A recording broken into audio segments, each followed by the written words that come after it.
Ce matin, le thème, c'est les dimensions de la grâce de Dieu. Les dimensions de la grâce de Dieu. Alléluia. Alors, nous prenons nos Bibles, nous prenons le livre d'Ézéchiel, le chapitre 47. Ézéchiel, chapitre 47, nous lisons du verset 1 au verset 12.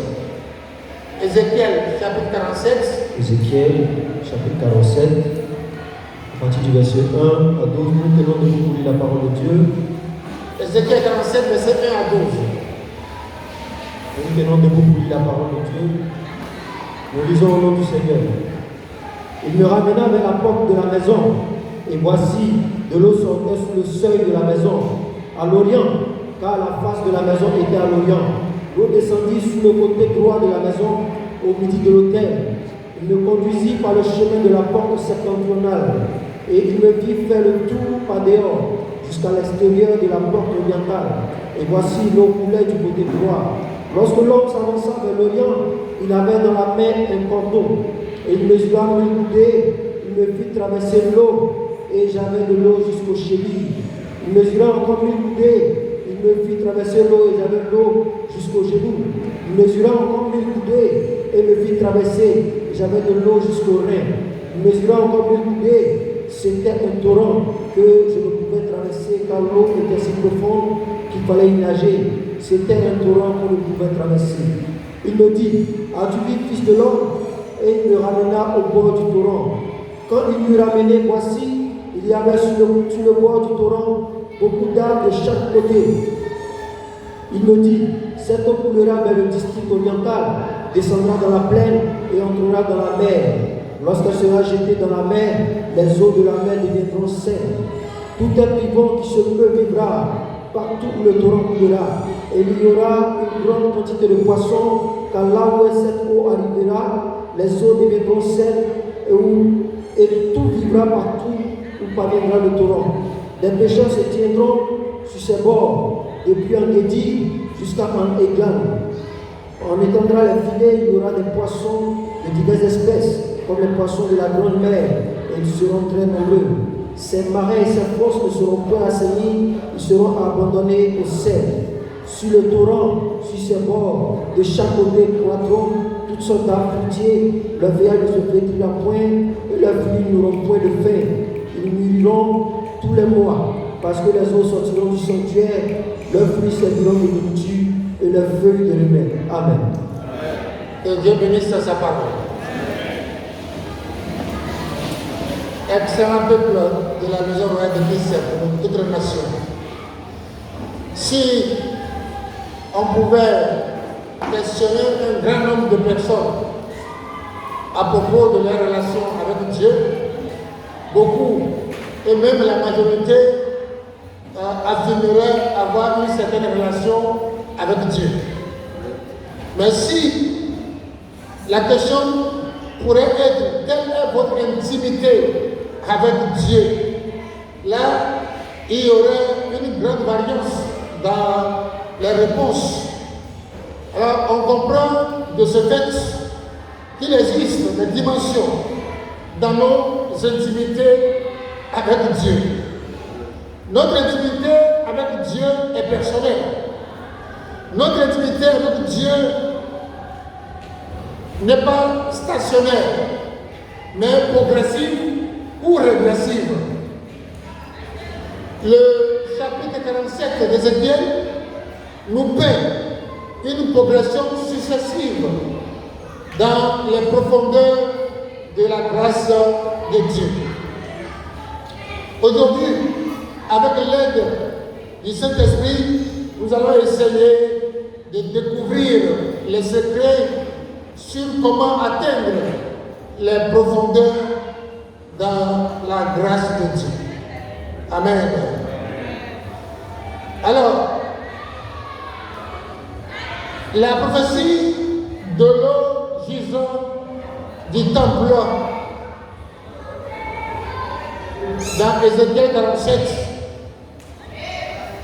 il est écrit, le verset 1, il me ramena vers la porte de la maison. Et voici de l'eau sortait sous le seuil de la maison, à l'orient, car la face de la maison était à l'orient. L'eau descendait sous le côté droit de la maison au midi de l'autel. Dieu parle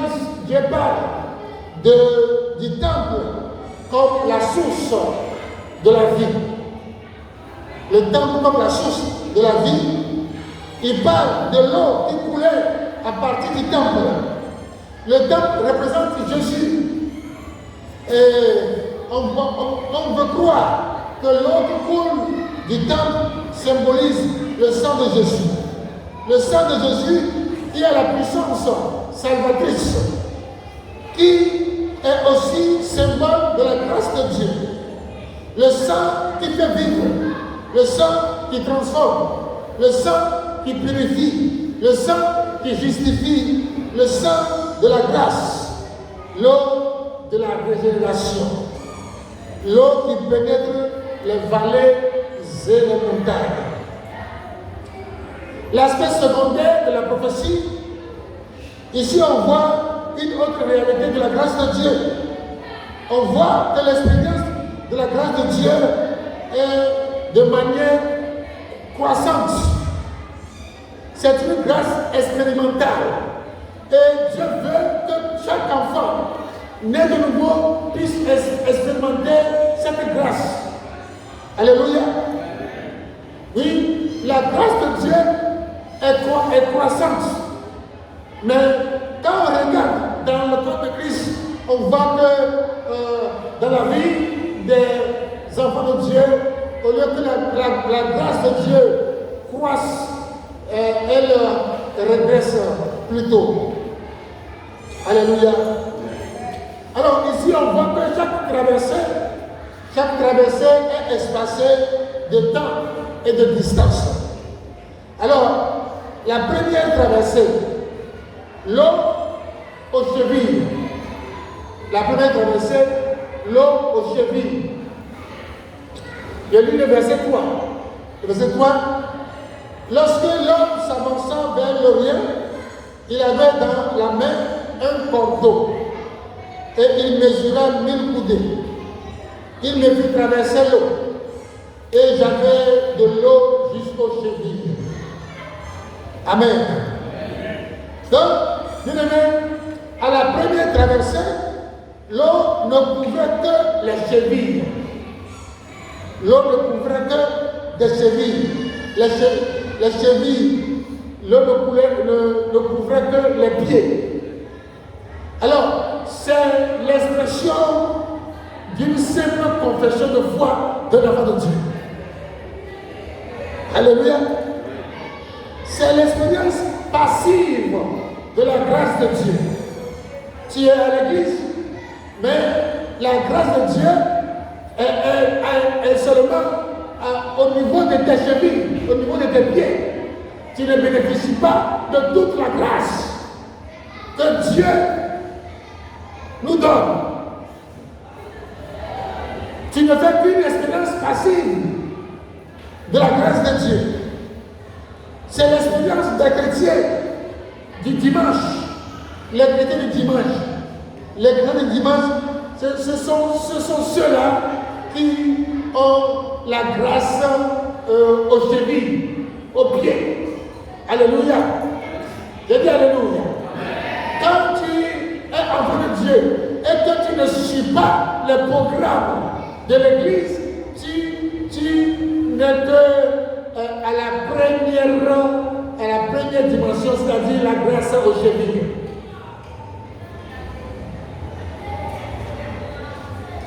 Est-ce que vous me comprenez? Donc, nous devons évoluer. Un enfant de Dieu doit progresser.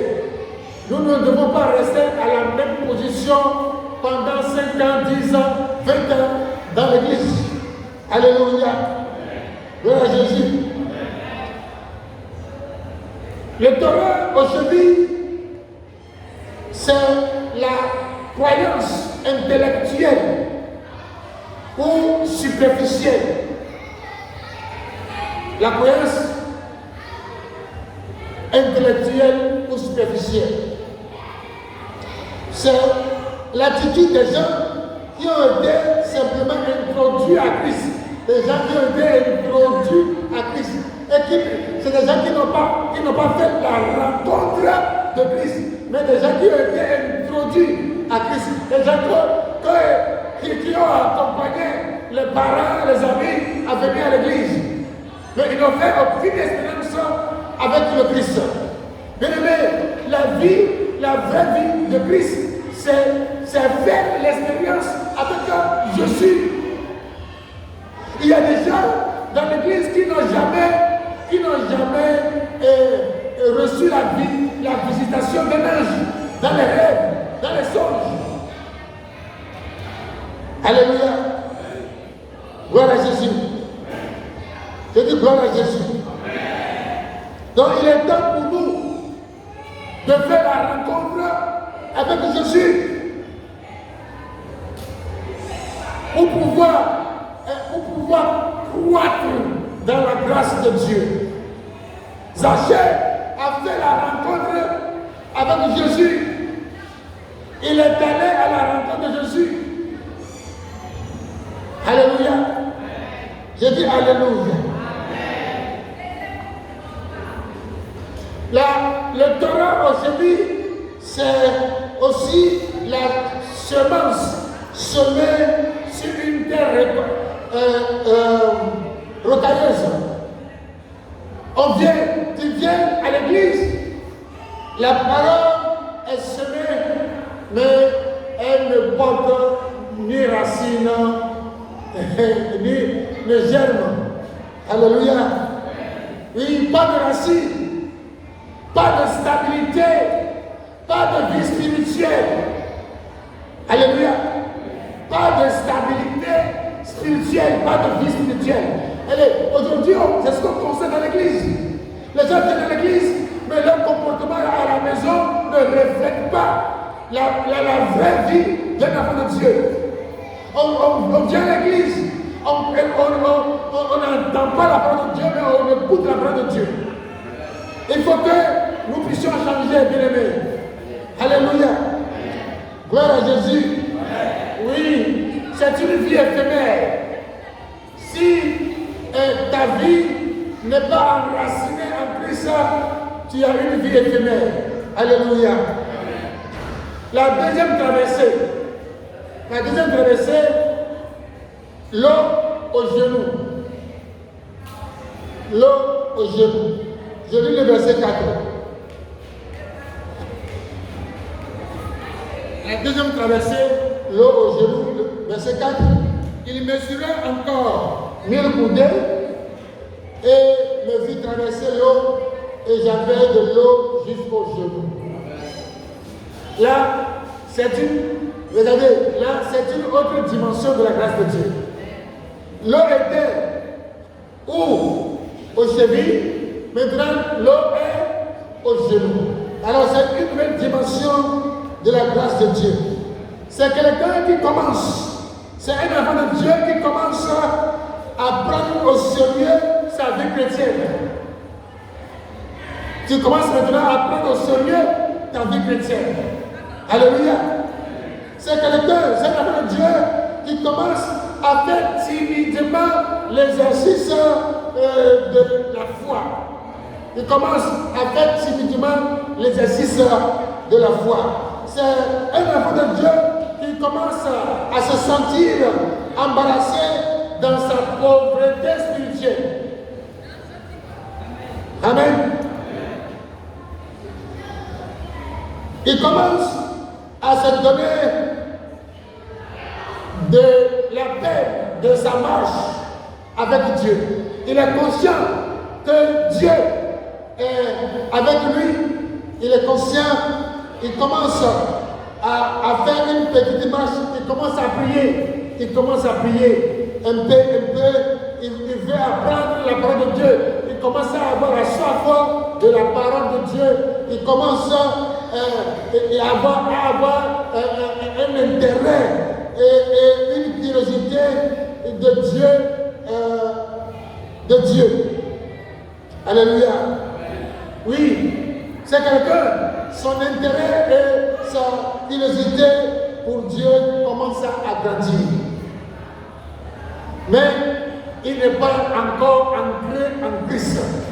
Il n'est pas encore totalement ancré en Christ. Il va régulièrement à l'église, quoi qu'il arrive, toujours en retard. Il vient à l'église, quoi qu'il arrive, mais toujours en retard. Le retard est un péché, bien aimé dans le Seigneur. Le retard à l'église, c'est un péché. Un péché. Parce que si vous ne le savez pas, avant que le culte ne commence, les anges viennent. Les anges viennent en grand nombre. Et ils s'asseyent sur les chaises. Et quand toi tu viens, avant que tu ne pries, tes problèmes sont déjà résolus. Alléluia. De même, quand le culte n'est pas fini, on n'a pas fait la bénédiction finale et que tu es parti, tu as tout raté aussi. Alléluia. Gloire à Jésus. Je dis gloire à Jésus. Et évitez de venir à l'église en retard parce que tu manques quelque chose. Alléluia. Et je connais l'histoire d'une femme stérile, entre griffes. Parce que Dieu n'a créé une personne stérile. Une femme en quête de l'argent, d'un enfant. Alors, cette femme venait à l'église chaque jour. Et elle a sa place. Parce qu'elle vient avant tout le monde.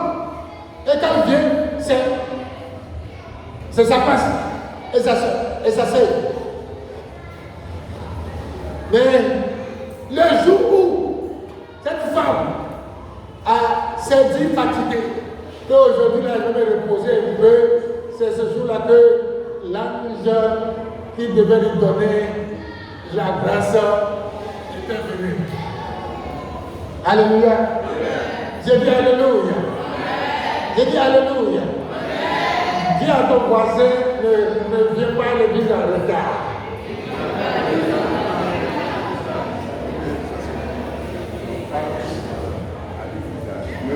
Dis-lui encore, la grâce est là, ne la perds pas. Alléluia. Gloire à Jésus. Il dit gloire à Jésus. Gloire à Jésus. Les chrétiens viennent à l'église, ils donnent leur argent. Amen. Mais ne participent guère à aucune activité de l'église. Là aussi, tu perds la grâce. Alléluia. Nous sommes sauvés pour accomplir les bonnes œuvres que Dieu a préparées d'avance pour chacun de nous. Alléluia. Gloire à Jésus. La troisième traversée. La troisième traversée, l'eau au Rhin. L'eau au Rhin. Il mesura encore 1000 coudées et me fit traverser et j'avais l'eau jusqu'au Rhin. Ici, l'épaisseur et la profondeur de la grâce de Dieu augmentent. J'ai dit, l'épaisseur et la profondeur de la grâce de Dieu augmentent. Amen. Et je voudrais que dans cette magnifique église locale du Seigneur, que nous puissions chercher, que nous puissions vivre pleinement la grâce de Dieu. Et Dieu a disposé sa grâce pour nous. Il suffit de faire des efforts spirituels pour en bénéficier. Alléluia. Alors à ce niveau, l'eau, à ce niveau, on ressent plus la de servir Dieu. On ressent plus la volonté de servir Dieu. Donc, vous qui venez à l'église, quand vous dites il y a réunion de prière pour les hommes, pour la jeunesse, pour les femmes, et vous ne venez pas, ça veut dire que le torrent est à vos chevilles.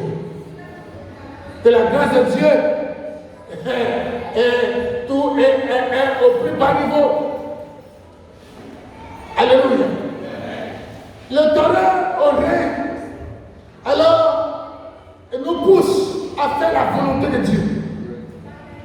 Nous pousse à servir Dieu avec zèle, avec amour. Personne ne nous force à venir prier.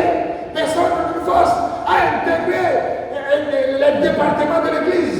Personne ne nous force. Mais c'est la grâce que nous expérimentons qui nous amène à aimer Dieu et à le servir. Alléluia. Gloire à Jésus.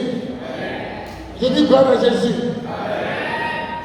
Oui, quand le torrent est au règne, on n'est plus conscient de la présence de Dieu. Oui, on n'est plus conscient de la présence de Dieu. J'ai remarqué qu'il y a beaucoup dans l'église qui ne sentent pas la présence de Dieu. Alors quand on adore les gens qui ouvrent les yeux, qui étaquent les yeux, mais la présence de Dieu, mais on la ressent dans son esprit. On sent que quelqu'un est en face de moi. Alléluia. Je dis Alléluia. Et on oublie tout, on oublie ses problèmes, on oublie tout et on se sent en face de l'être le plus suprême. Alléluia. Gloire à Jésus. Je dis gloire à Jésus. Bien aimé, se sentir dans la présence de Dieu est une expérience que chaque enfant de Dieu doit faire. C'est très important de savoir que Dieu est avec toi, est en face de toi. C'est très important de savoir que Dieu est en train de m'entendre et de m'exercer. Alléluia. Je dis Alléluia. Oui, quand l'homme est au niveau des reins, oui, on a plus d'intérêt pour les affaires de Dieu. Alléluia. On n'a plus d'intérêt pour les affaires de Dieu. Jésus, à l'âge de 12 ans, a dit à ses parents, mais ne savez-vous pas que je dois m'occuper des affaires de mon Père? Alléluia. Mais vous qui êtes ici, vous avez déjà plus de 12 ans. Mais est-ce que vous avez cet amour pour Dieu? Est-ce que vous avez cette capacité d'abandonner les plaisirs de ce monde et de vous attacher à Dieu? Combien parmi vous, les petits enfants, combien parmi vous écoutent la musique chrétienne par jour? Non, dans vos portables, il n'y a que de musique païenne. Alléluia. Et même les grandes personnes, il n'y a que la musique païenne.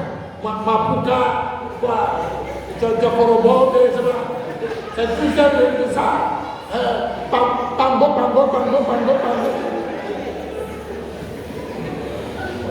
Non, nous avons dépassé ce stade.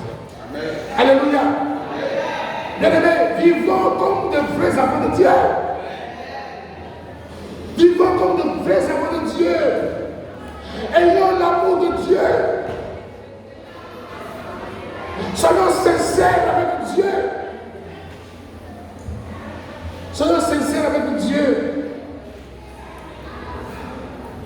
Alléluia. Je dis Alléluia.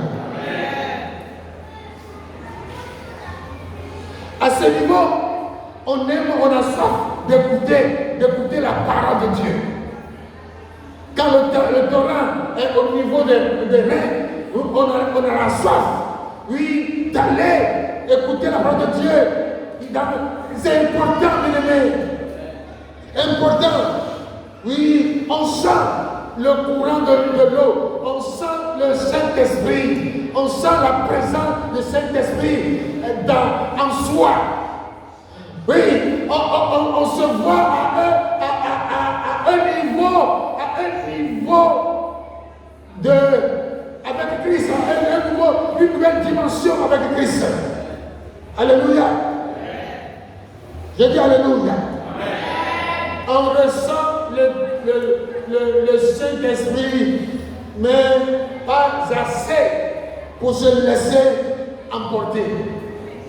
Oui, au niveau de rien, on ressent la présence de l'Esprit, mais pas se laisser, oui, emporter. La chair a encore trop de contrôle.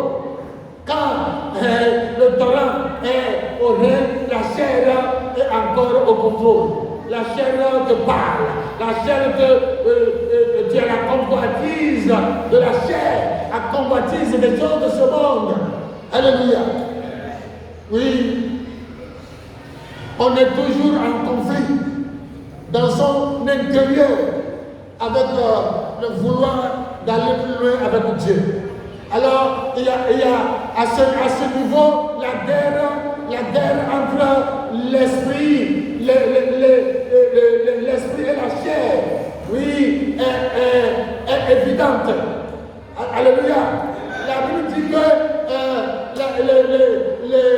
la chair, l'esprit et la chair sont antagonistes. Alléluia. Dans Galates chapitre 5. Alléluia. Le verset, lis-moi Galates chapitre 5, le verset 17. Galates 5, le verset 17.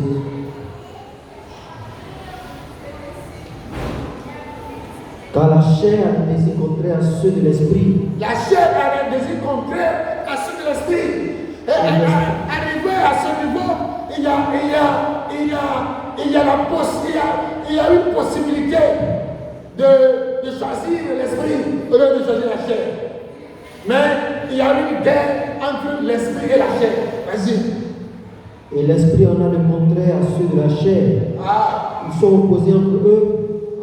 Ils sont opposés entre eux, afin que vous ne fassiez point ce que vous voudriez. Afin que vous ne fassiez point ce que vous voudriez. Alléluia. Je dis Alléluia. Voilà Jésus.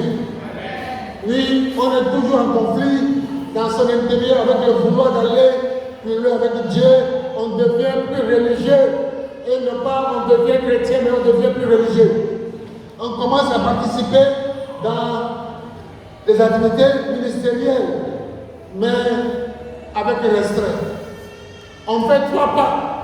On fait 3 pas en avant et 2 pas en arrière. On fait 3 pas devant et 2 pas en arrière. Oh oh.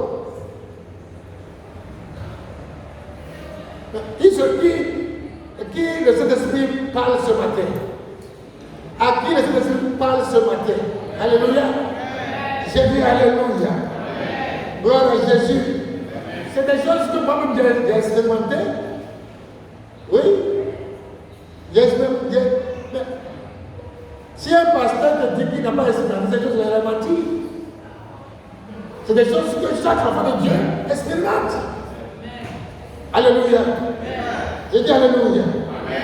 Souvent, on veut avancer plus vers Dieu, mais on fait souvent face au découragement. Oui, on veut aller loin avec Dieu, mais souvent il y a des contraintes de découragement qui arrivent. Alléluia. À cette dimension, on découvre facilement le manque d'intégrité chez ceux et celles qui se disent leaders et qui conservaient beaucoup de révérence. Je dis, même nous les leaders ça nous arrivait, ça nous arrive. Alléluia. Je dis Alléluia. Beaucoup se bornent à cette dimension de la grâce. Beaucoup. Aujourd'hui, 80%, quand même 10% des enfants de Dieu se bornent à avoir le doctorat au règne. Ils ne veulent plus que le Torah monte. Alléluia. Je dis Alléluia. Je dis Alléluia. Oui, ce n'est pas le point culminant de la vie chrétienne. Avoir le Torah au règne n'est pas le point culminant d'une vraie vie chrétienne. Alléluia. Oui, nous devons aspirer à atteindre, oui, à aller jusqu'au sommet. Alléluia. Gloire à Jésus. Je dis gloire à Jésus. La dernière traversée, un torrent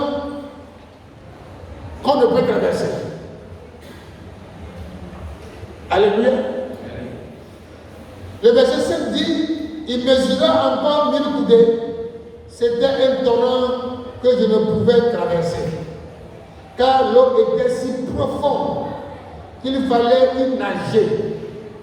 C'était un torrent qu'on ne pouvait traverser. Alléluia. Je dis Alléluia. Alors, ici, c'est le point de sacrifice accompli. C'est la dimension de sacrifice d'un enfant de Dieu. On se sacrifie dans tous les domaines pour Jésus. Alléluia. Je dis Alléluia. On abandonne tout et on ignore son diplôme, on ignore son rang social, on ignore tout et on s'abandonne à Jésus-Christ de Nazareth. Alléluia. Lisons Romains chapitre 12, le verset 2.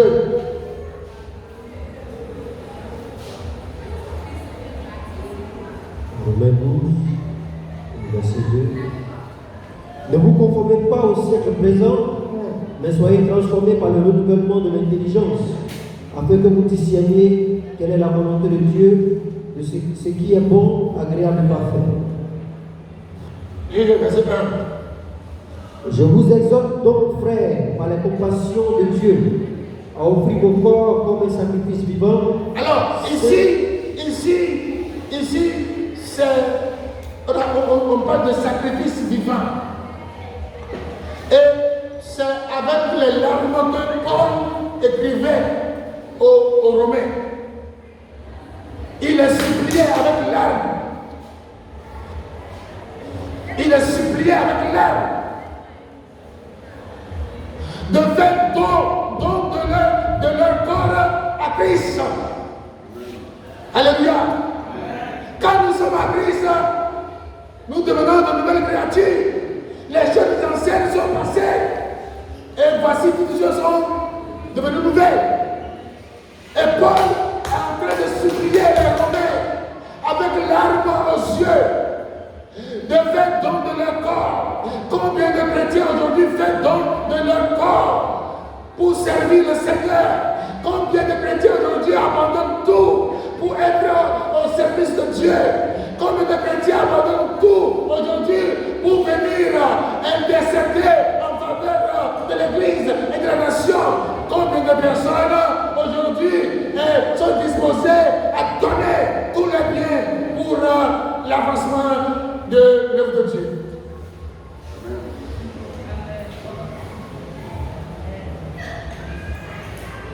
Il dit, là, on ne peut même pas traverser, on ne peut plus traverser.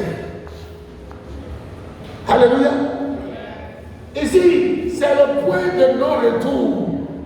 Le point de non-retour. Il y a des gens qui sont chrétiens aujourd'hui et demain, ils deviennent païens. Mais arrivé à ce niveau, il n'y a plus de point de retour. Ce n'est plus une expérience enfantine. Non. Ce n'est plus, on devient fils. On devient fils. Alléluia. On devient fils, on devient fille. Parce que ici, nous sommes devenus, nous sommes conduits par l'Esprit de Dieu. Et nous devenons réellement des fils et des filles de Dieu. Alléluia. Parce que l'eau là t'a submergé. La présence de Dieu t'a submergé. Et tu nages dans la présence de Dieu. Tu nages dans la grâce de Dieu. Tu nages dans les profondeurs de la grâce de Dieu. Alléluia. Gloire à Jésus. Et c'est à ce niveau, le niveau de consécration est au plus haut niveau. On ne voit plus avec les yeux de ce monde. Nous sommes dans ce monde, mais nous n'avons pas à regarder les choses de ce monde, mais nous devons regarder les choses d'en haut. C'est là que la vie chrétienne prend racine en Christ. Il faut que notre vie chrétienne prenne racine en Christ. La vie chrétienne n'est pas une vie d'enfant, une vie d'amusement, mais c'est un don de soi, un sacrifice. Comme Jésus a été fait don pour nous, pour que nous puissions être aujourd'hui, oui, appelés chrétiens, appelés enfants de Dieu. Alléluia. J'ai dit Alléluia. Gloire à Jésus-Christ de Nazareth. Oui, c'est l'expérience de la plénitude du Saint-Esprit. La plénitude du Saint-Esprit déborde. Il déborde dans tous les domaines de ta vie. Alléluia. Je dis Alléluia. Et tu es plus sérieux, plus sérieuse. Oui, tu as la peine pour les âmes perdues. Tu as l'amour pour les brebis égarées. Tu as l'amour pour les frères et sœurs. Tu as l'amour pour l'œuvre de Dieu.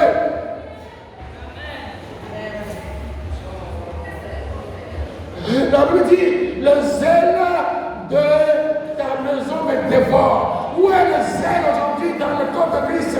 Où est le zèle parmi les enfants de Dieu? Où est le zèle parmi les nés de nouveau? Où est le zèle?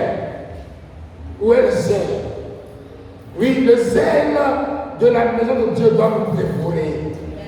Nous devons avoir un empressement, oui, un zèle, un enthousiasme fou pour Christ. Alléluia. Je ne dis pas de venir à l'église chanter, je suis fou pour Jésus, je suis fou pour Jésus. Non, c'est pas ça. C'est pas sur tes lèvres qu'on le fou Jésus, mais c'est dans les actes. Dans les actes, on sait que celui-là, il est fou, ou bien il est fort pour Jésus. Alléluia. Je dis Alléluia. Je dis Alléluia. Le Saint-Esprit est en train de parler à quelqu'un ce matin.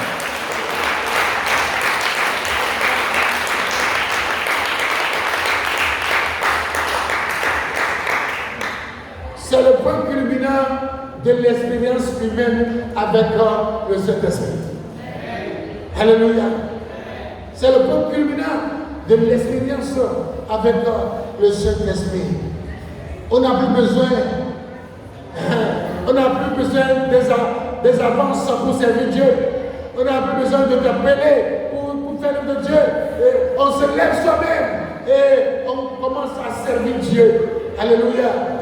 J'ai dit Alléluia. Oui, on vit dans un plus haut degré de sanctification. Un plus haut degré de sanctification. Alléluia. Gloire à Jésus. Et la Bible dit, nul ne peut voir Dieu sans la sanctification. Amen. Et Jésus nous a avertis dans Matthieu 7, le verset 21, lis-moi ça. Dieu nous a avertis. Jésus lui-même de sa bouche nous a avertis. Matthieu 7, verset 21. Matthieu 7, verset 21. Ceux qui me disent Seigneur, Seigneur. Ceux qui me disent Seigneur, Seigneur. N'entreront pas tous dans le royaume des cieux. N'entreront pas tous dans le royaume des cieux. Mais celui-là seul. Mais celui-là seul.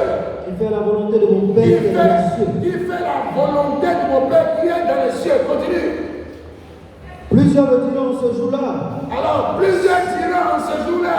Seigneur, Seigneur. Seigneur, Seigneur. N'avons-nous pas prophétisé par ton nom? Ah, n'avons-nous pas prophétisé en ton nom? N'avons-nous pas chassé des démons par ton nom? N'avons-nous pas chassé des démons en ton nom? N'avons-nous pas fait beaucoup de miracles par ton nom? N'avons-nous pas fait beaucoup de miracles en ton nom? Alors je vais dire ouvertement. Alors je vais le dire ouvertement. Je ne vous ai jamais connu. Je ne vous ai jamais connu. Retirez-vous de moi. Retirez-vous de moi. Vous qui commettez l'iniquité. Vous qui commettez l'iniquité.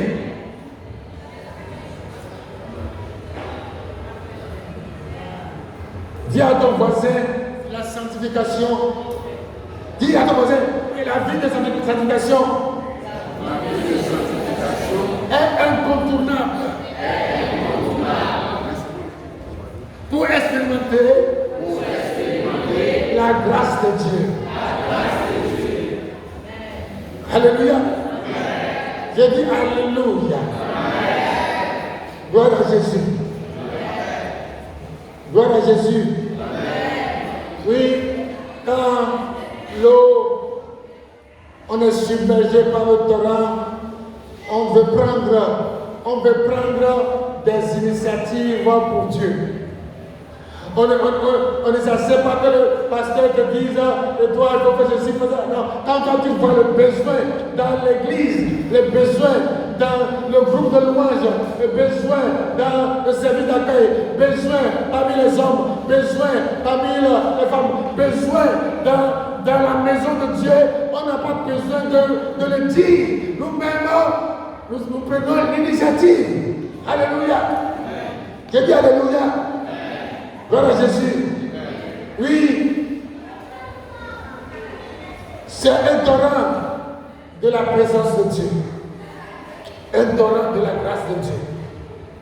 Et je veux que ce matin, nous puissions commencer, nous qui avons le torrent aux chevilles, nous commençons à prier pour que l'eau commence à monter, arriver aux genoux, aux reins, et au bout, et puis ça suit, et puis nous sommes totalement submergés. Alléluia.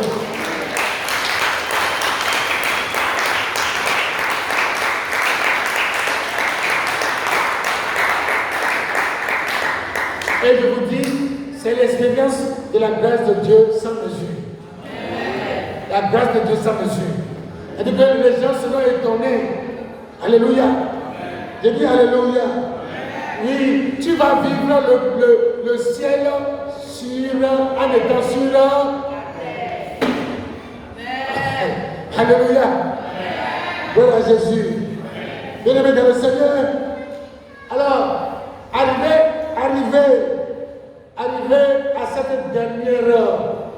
à cette dernière dimension, nous avons cette dernière dimension à ses réalités. Et ces réalités, c'est que vous devez vous assurer que vous allez avoir des écharpes de la vie. Vous allez vous assurer qu'il y aura des épreuves. Les épreuves vont vous assaillir. C'est dans l'épreuve qu'on sait quelle mesure de la grâce de Dieu est sur toi.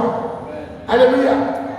Oui, c'est quand les épreuves arrivent qu'on sait, oui, la mesure de la grâce de Dieu est sur toi. Alléluia. Oui, c'est à ce dernier niveau que nous avons des soucis, des problèmes. Alléluia. Oui, si vous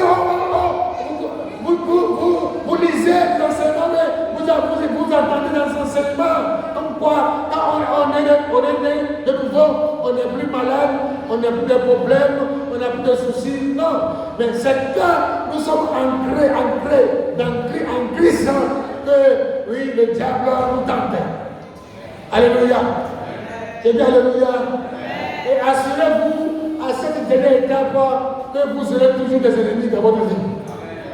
Assurez-vous aussi qu'il y aura des vicissitudes de la vie à ce niveau de dimension. Alléluia. Gloire à Jésus. Et là, le Seigneur, ce matin, nous avons vu, nous avons fait une liaison indirecte pour épuiser ce texte assez riche en symboles. L'expérience d'Ézéchiel 47 ressemble au pèlerinage terrestre du chrétien qui fait son chemin de sanctification. Il ressemble au degré d'intimité qui sont possibles en Dieu. Il ressemble à la croissance du chrétien qui marche de gloire en gloire à la statue de Jésus-Christ. Quelle sorte d'expérience as-tu fait ça?